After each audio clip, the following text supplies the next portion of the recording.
Olá, sejam muito bem-vindos. Investir, olha, para muita gente, essa palavra até assusta um pouco, né? Parece algo super complicado, quase um clube secreto. Mas a verdade é que não precisa ser assim, não.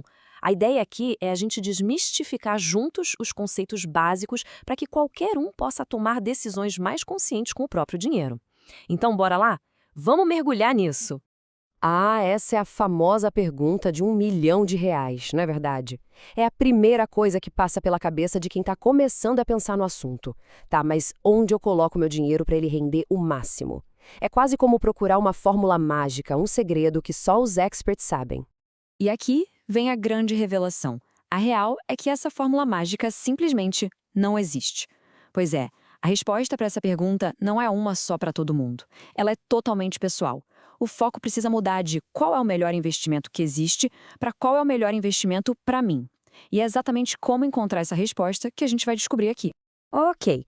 Então, para encontrar o investimento ideal para cada pessoa, para cada objetivo, a gente precisa de uma espécie de mapa, uma estrutura, um jeito de analisar qualquer opção que aparecer pela frente. E essa base toda, ela se apoia em três conceitos que são fundamentais. Dá para pensar nesses três como se fossem os pilares, a base de sustentação de qualquer investimento. São eles: retorno, risco e liquidez. Entender direitinho como cada um funciona e, mais importante, como eles se conversam entre si, é a chave para dominar o básico e começar a fazer escolhas bem mais seguras e, claro, alinhadas com os planos de cada um. Vamos começar então pelo mais famoso, o que todo mundo olha primeiro: o retorno. É bem simples, na verdade. Retorno é o quanto se ganha com o dinheiro que foi aplicado.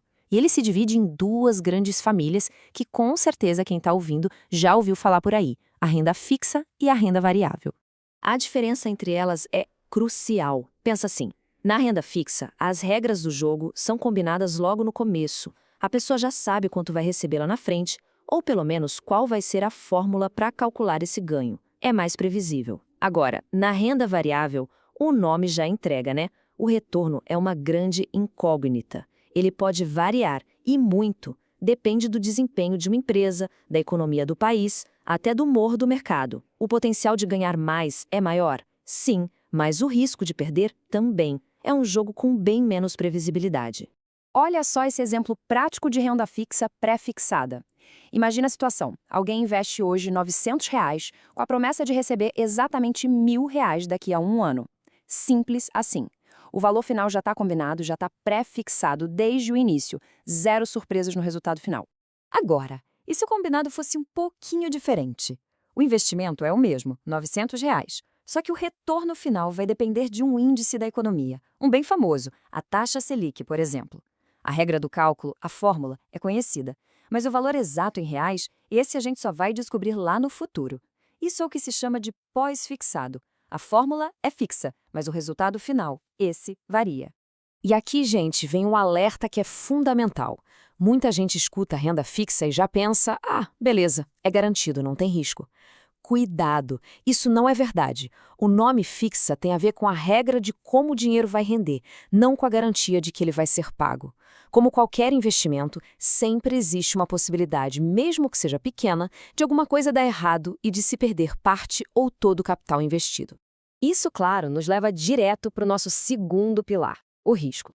No mundo dos investimentos, risco é basicamente a medida da incerteza. É a chance de o resultado que se vai ter ser diferente daquele que se esperava. E atenção, isso vale tanto para pior quanto para melhor. E olha, risco não é tudo a mesma coisa, não. Existem vários tipos. Tem o risco de mercado, que é aquela variação de preços por causa da economia, da política. Tem o risco de crédito, que é o famoso medo do calote, né? De quem emitiu o título não pagar a dívida. E tem até riscos legais, operacionais. O importante é sacar que existem várias fontes de incerteza que podem afetar um investimento. E chegamos ao nosso terceiro e último pilar, a liquidez. Um jeito bem fácil de pensar nela é como a velocidade do resgate. Ou seja, é a facilidade e a rapidez com que se consegue transformar um investimento de volta em dinheiro vivo na conta, sem ter que vender por um preço muito baixo só por causa da pressa. Isso é liquidez. Certo. Agora que a gente já entendeu esses três pilares, retorno, risco e liquidez, vamos mudar um pouco o foco. Vamos sair da ferramenta e olhar para quem vai usar essa ferramenta. Porque, no fim das contas, antes de escolher qualquer investimento, a primeira coisa é saber para onde se quer ir. Pois é, o ponto de partida é sempre esse. Todo e qualquer investimento consciente começa com um objetivo claro.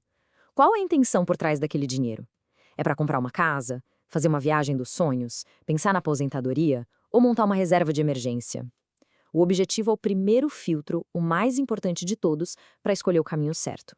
E não basta só ter o objetivo em mente. É preciso dar nome e sobrenome para ele, detalhar mesmo. Qual é o prazo? O dinheiro vai ser preciso daqui a 1 ano, 5, 10? E tem chance de precisar desse dinheiro antes do previsto? E mais, que fatores externos, tipo inflação ou variação do câmbio, podem atrapalhar essa meta? Quanto mais claro for o objetivo, mais fácil fica a escolha do investimento. Além do objetivo, tem outro fator que é super pessoal. Qual é a tolerância de cada um ao famoso sobe e desce do mercado? Entender essa relação pessoal com o risco é tão importante quanto definir a meta, sabia? E essa tolerância tem, digamos, duas partes. De um lado, tem a capacidade de assumir risco. Isso é objetivo, é matemático. É sobre a situação financeira da pessoa, se ela aguenta ou não uma perda sem comprometer a vida. Do outro lado, tem a disposição para assumir risco. E isso aqui é puramente emocional. Uma coisa é o bolso aguentar uma perda, outra, bem diferente, é ter estômago para ver o patrimônio balançar e conseguir dormir tranquilo à noite. As duas coisas precisam andar juntas em equilíbrio. Bom, vamos juntar todas as peças desse quebra-cabeça agora. A gente já viu os 3 pilares, a importância de ter um objetivo claro e de entender o perfil de risco. Mas como isso tudo funciona na prática? Vamos ver um exemplo que é um clássico. A famosa e importantíssima reserva de emergência. Aquele dinheiro que fica guardado para um imprevisto, uma urgência. É o primeiro passo para a tranquilidade financeira de qualquer pessoa. Então, como é que a gente escolhe um bom investimento para ela usando tudo isso que a gente aprendeu? Vamos analisar o objetivo. Uma reserva de emergência, bom, o dinheiro pode ser necessário a qualquer momento, certo? Então a prioridade máxima tem que ser o quê? Segurança e acesso rápido. Por isso, o risco tem que ser o menor possível, porque o objetivo aqui é preservar o dinheiro, não multiplicar. E a liquidez? Altíssima, claro. A gente precisa conseguir pegar o dinheiro na hora que o imprevisto acontece. Essas características todas apontam direto para um caminho: investimentos de renda fixa pós-fixada, com risco muito baixo e resgate fácil. Faz todo sentido, né? E assim a gente vai chegando ao final dessa nossa conversa. Se tem uma coisa para levar daqui, é uma mudança de perspectiva, que é fundamental. A grande lição é que não adianta sair por aí procurando uma resposta pronta, uma dica mágica.